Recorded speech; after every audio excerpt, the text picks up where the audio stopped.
Simple sambar and potato fry. First పప్పు cooker పెట్టేసుకొని ఈలోపు మనకు నచ్చిన కూరగాయలు అందులో కొంచెం చింతపండు పులుసు వేసేసుకొని ఆ స్టవ్ మీద పెడుతూ ఉంటే మరుగుతూ ఉంటుంది. ఈలోపు పప్పు ఉడికింది కదా, దాన్ని కూడా అందులో వేసేసి రెండు కలిపి మరుగుతూ ఉంటాయి. ఈలోపు పొటాటో ఫ్రై చూద్దాం.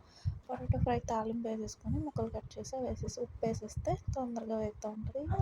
బాగా వేగిపోయిన తర్వాత మసాలా కారం వేసి కలిపితే ఫ్రై అయిపోయినట్టు. సాంబార్లోకి తాలింపు వెల్లుల్లిపాయలు, మెంతులు, ఆవాలు, జీలకర్ర, అలాగే ఎండుమిర్చి, కరివేపాకు.